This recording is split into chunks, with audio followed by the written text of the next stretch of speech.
the X-Men, Spider-Man and the Hulk, superheroes are now officially back in fashion, which must mean that it's time for a new incarnation of Superman. Smallville tells the story of Clark Kent before the legend of Superman was born. He doesn't wear glasses, there's no suit, and he can't fly. But Clark is still saving the day. I'm here in Vancouver to meet the best-looking cast in television since Dawson's Creek. French! You got all the mod content. 37 Frank, take 2. Hey! Mark. About the tea. But for those who are unfamiliar with the Smallville story, here's how it began. Clark came to Earth in a meteor shower.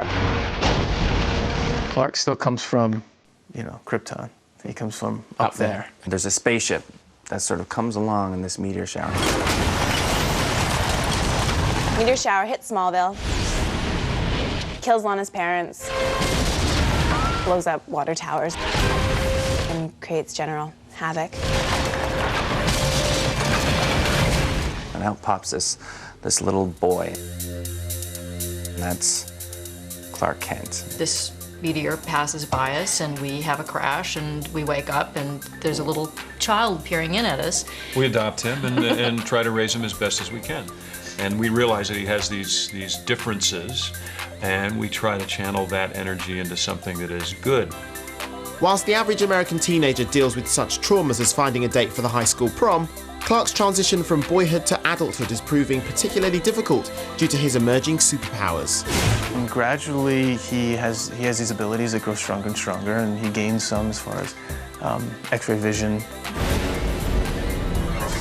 And there's some more to come, but they don't tell us what they are yet. He doesn't know that he has these powers yet. So every episode goes by, he finds out something new about himself. And being an adolescent, this is when his powers are becoming really apparent. I mean, he's floating, which will eventually become flying, but right now he doesn't fly. So it's sort of puberty with superpowers. Puberty with superpowers.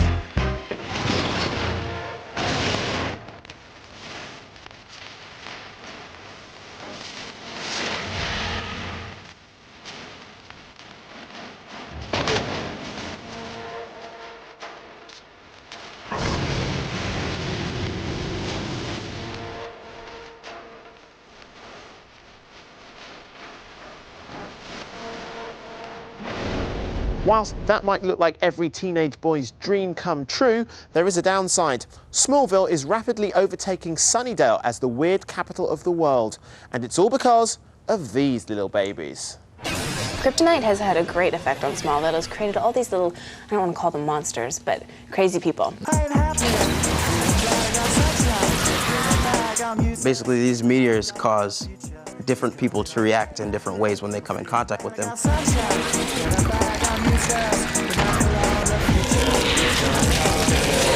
Pretty much results in them getting some sort of power, turning evil, and then Clark Kent having to save the day.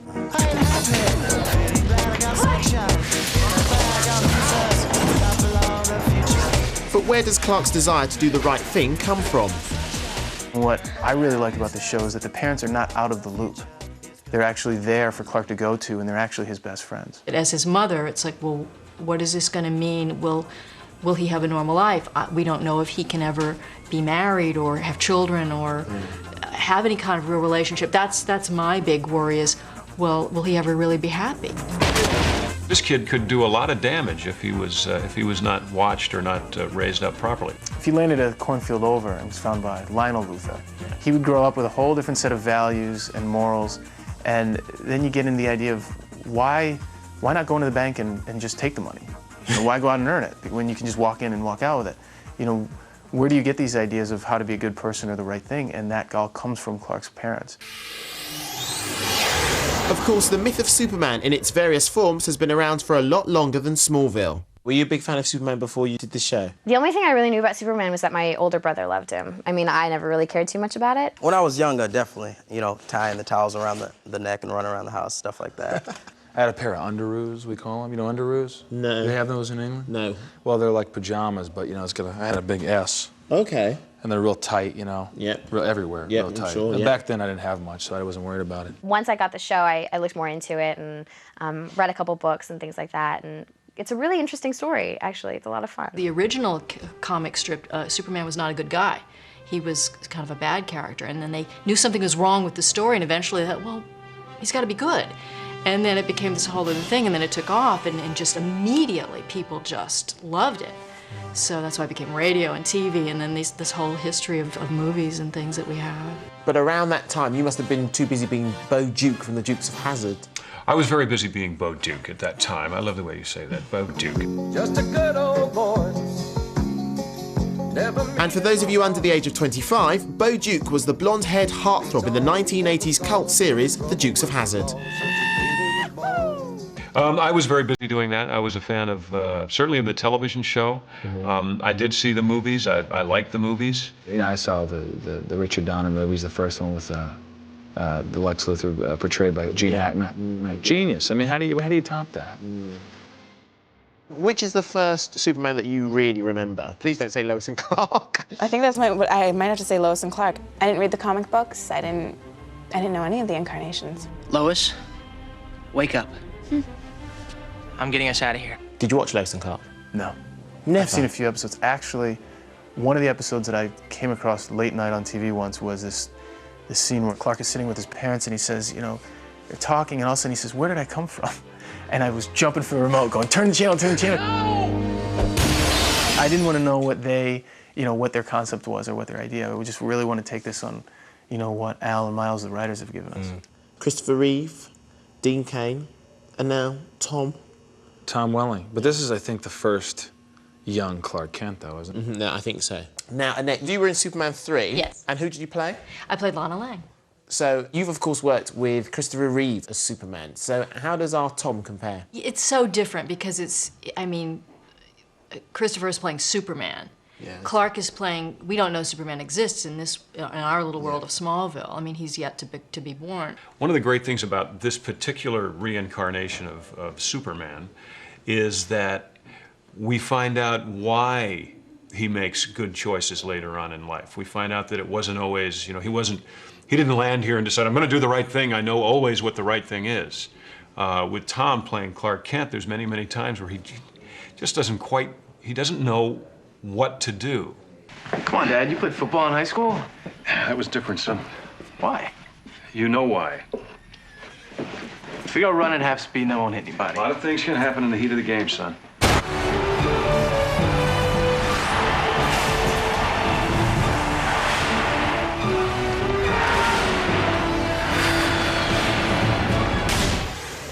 Even though the outside of this building looks like an old meatpacking factory, which in fact it was, it houses the 3 main sets for the programme Smallville. Behind me is Lex Luthor's mansion. On the other side of that, you'll find the Kent family barn. And through that door there is the rather delightful Kent family house. Now, don't be confused if the man you saw sitting down you thought was Tom, who is Clark. It isn't. That's actually his photo double. Oi, Rob, come here. So you are Superman's hands. Superman's hands. I do a lot of the blur speed stuff. So do you think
To see if you were all right. No, you didn't.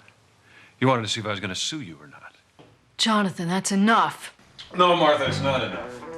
You see, I don't like Lex Luthor.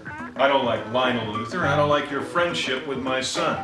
how often do they change what's on the script? Michael never changes a word. Really? Never. Who's the worst? Who throws in the odd Well, I here, don't there? think worse is a fair thing. I would say that some of them take some creative freedom that they're entitled to take.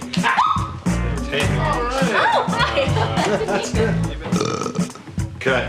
Who's your favourite character, as in the character? Lex. Somebody left a chocolate starfish on the counter. Do you have a laugh? I mean, is it all really heads down when you're filming, or is it quite light-hearted? We have a laugh, and his name is Michael Rosen. Yeah. That's me. You know what they say about men with space in their teeth.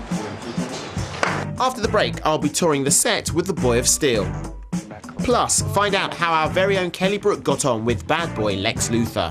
Want a private tour? I thought you'd never ask. We had a kissing scene the first day we shoot together.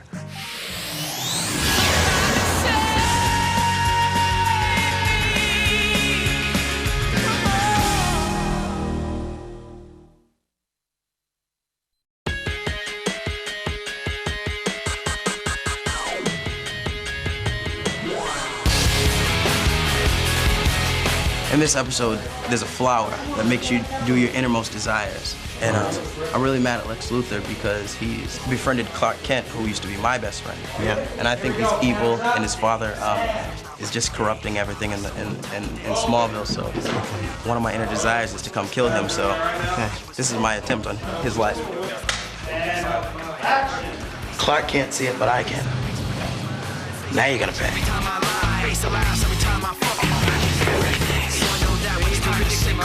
As Clark Kent, Tom Welling is in virtually every scene of Smallville, which means his filming schedule is demanding to say the least. But I managed to grab a bit of a chinwag with the ex-male model turned superhero. Guys! Thank you. Oh, so this is the Kent household? Yes, the Kent farmhouse. So how long have you lived here, or the character? Let's see, 10 years? Wow. Yeah. Oh, you're such a cute baby. Oh, thank you. I'm glad you think so. Is that really you, or is that? It's not me. Nothing here is what it seems. We can move walls and ceilings and everything. So what was it about the script that made you take the part? Well, first thing about the script was that it was different than what I expected. It was a lot of layers as far as where it could go and what was going on. And I really just thought it was really cool. You have to think about, is this something you want to do? Given the limited amount of knowledge you have on this material and this show, is this something you want to agree to for the next 5, 7 years of your life? And that's a big commitment no matter what you're doing. So there was that, as well as the idea of possibly being pigeonholed into this role. How'd you do that? It's in the genes. What's the best thing about working on this show? The cast. I think we all want to be here. Actually, today, in the scene that you saw, I don't know if you picked it up, but it was, we were all we finished the blocking and we were all kind of mulling around and trying to figure out what was going on. And I kind of said, isn't it great that we all care so much that we're all trying to find a way to make this better? And we all do. We all really care about this and we all want to be here. Oh. Go back from right here. I didn't know where I was, that's why. I'm right here. Now I'm set. Perfect. Keep rolling, keep rolling. As all true Superman fans know, Lex Luthor is traditionally Superman's arch-enemy. Clark? But in Smallville, he's a good guy. I didn't see you. For now, at least. Michael, so you got to play Lex Luthor. When you took the part, did you think he's going to be really nasty? And actually, you've turned out so far for us to be quite a nice guy. No, I made sure I wasn't going to play the typical, stereotypical Lex Luthor. I wanted to be someone that was, I wanted to reinvent the character. How is it? It's perfect. So the first thing one has to think about is, when you got the part, the hair. Did you get the part when you had hair? Yes. I'm not a moron. No. I thought to myself, I'm not going to shave my head for this audition. I'm going to get the part, and then the hair came off. The hair came off 2 days before we started filming. Has it affected your normal life? Because when you have a week off, I can't believe. No, not to be cocky, but no. I'm getting more women now. Really, seriously? Yeah, I swear to God.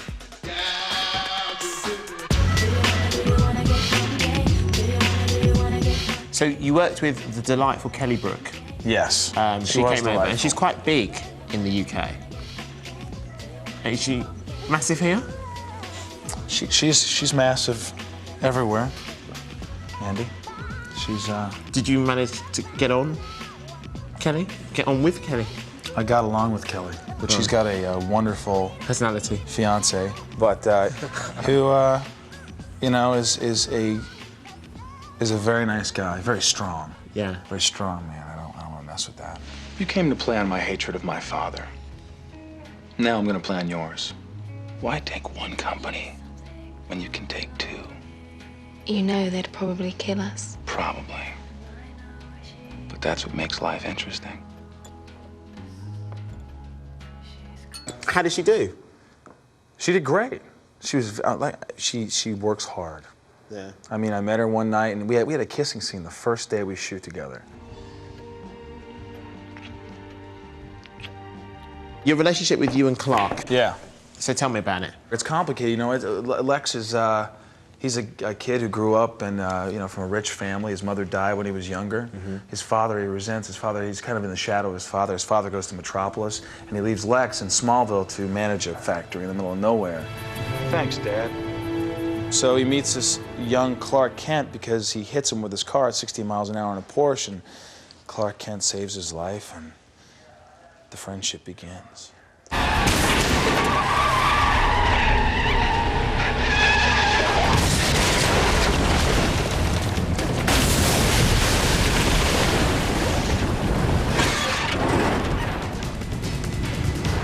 could have sworn I hit you. You did. And be dead. I find it the most interesting relationship because you know where both of these characters end up later on.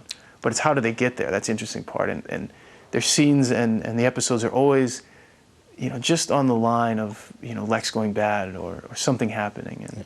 And it really keeps the energy and the intensity there. What did you do? Don't worry, Roger. I'm gonna give you a new identity. One that's a little less upstanding. Maybe a murderer. Maybe a drug dealer. Either way, you lose your job, your house, and your family. Interestingly enough, a lot of the relationships in Smallville run in threes in a triangle. I don't know if anybody's told you this yet. No, they haven't, so please tell away. It's sort of, there's Clark and Lana and Whitney. There's Clark, Lex, and Clark's father. There's Clark, his father, and his mother. Clark, Pete, and Chloe. So it's all kind of a triangles, and they all kind of intermix and intertwine and make things really interesting. So in the scene we saw you shoot today between yourself, your father, and Lex, that's one triangle of its own, isn't it? Yeah, Jonathan just doesn't want me to have anything to do with him, but knows that he needs to give his son space to make his own decisions about people. Son, you all right? I'm okay. Who's the maniac who was driving that car? That would be me. Lex Luthor. I'm Jonathan Kent. This is my son. Thanks for saving my life. I'm sure you would have done the same thing. You're quite an extraordinary boy there, Mr. Kent. If there's any way I can repay you. Drive slower. You know, Lex is a good judge of character. He sees this insecure young kid in high school, and Clark's got secrets, and Lex has a lot of secrets, so I think they share that. They both have a lot of similarities, even though they come from two different backgrounds, so. I had a team go over this thing inch by inch. They tell me there's no way the impact could have ripped open the roof like this. They must have made a mistake. Do you remember anything about the accident? No, just that I pulled you out, that's it. Do Lex and Clark eventually become enemies before the end of the series? Well, I can't tell you that, Andy. No, you can. You'd stop watching. You can. Like he's watched before. Aiding Clark in his adventures are unwitting sidekicks Chloe and Pete. Oh, nice catch. Well, it's kind of like a three-way friendship we have between Allison Mack's character, Chloe, Clark, and I. Chloe is Clark's best friend, and she is the head of the newspaper at the school. She's from Metropolis. She is Pete, also one of Pete's best friends. The three of them are kind of like the little Scooby-Doo trio that figure everything out every episode. And she ends up taking Clark to Metropolis in the end. So she's kind of the link to the rest of the Superman stories. I'll catch up with you later. Chloe also has a burning desire to become more than just Clark's friend. Unfortunately for her, he's got eyes for someone else. I just don't look like Kristen Krug, see? It's the dark and beauty and all that stuff. When you can't have something, it makes you want it even more. Clark can have Chloe in a heartbeat. He can't have Lana in a heartbeat. Lana's always, well, she is and always will be the sort of the intangible love for Clark. You know, he's always going to get so close to her, but something's always going to keep them apart. And that something is usually Lana's boyfriend, high school quarterback and all-round golden boy, Whitney Fordham. What is it with you and my girlfriend, Kent? Nothing. So why is she dating such a loser? Well, he isn't a loser. Oh, he just, come on. He, Do you know what I mean? He's such a, like, he's exactly what you expect. yeah, but she sees And I think more you're in cleverer him. than that. She is. I really do. She does see something in him that everyone else doesn't. And the creators, and the producers, and the writers haven't really shown that side of him very much. But it's there, really, it is. Are you sure now? I'm sure. She wouldn't be with him if not. I mean, Clark's there. Clark's amazing. She could be with Clark. He's a very caring individual. He loves Lana so much. He would do anything for her. And if anybody was to get in the way, he would defend her, you know, as much as he humanly could. And he's a very sweet and sensitive guy. You just don't get to see that because he's kind of got a gruff exterior. You never really know what's going to happen. You know that they're not going to get together. Yeah. But they get so close at times where you really want it to happen. That's the thing about Clark Kent. He's not always there when you want him, but he's always there when you need him. I am. You're the one who listens. I do. You're the one who's here. Yeah. Lana, you still at it? Clark. Do you think Clark will ever get your girl? I hope not. Jeez, I hope not. Then where would I be? But what is it that's made Smallville so successful? It's just a quality show. I think the writing is the way it's shot, and yeah, I like the actors, obviously. I think it's got something for everyone. You know, it's got a lot of great action, great special effects. We have a combination of characters. Everybody is like can identify with somebody on our show. We have 8 people and they're all different. Smallville's a cross between Superman, the X-Files. It's kind of like the S-Files in a way, isn't it? It has all the elements. It's fanciful, it's dramatic, it's funny, it's romantic. It's all the elements that make something interesting. I mean, this is a show that I shoot 14 hours a day, 5-6 days a week, and I still tape it on Tuesday night to see how it turned out. I mean, I still enjoy it. So, will Clark ever get his girl? Will Lex ever discover his secret? And most importantly, will you ever get to see Tom Welling in skin-tight blue lycra and red underpants? Only Smallville has the answers.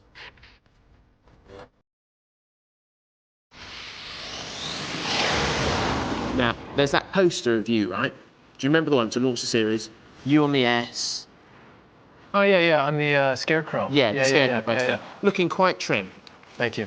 Somebody who looks that trim, what would he eat for dessert? Probably 3 pieces of pie and 4 scoops of ice cream. Anything else, Tom? No, that's all. That's all you saw me with. Anything else, Tom? I don't think so. What else is there? Good. That's a good burger.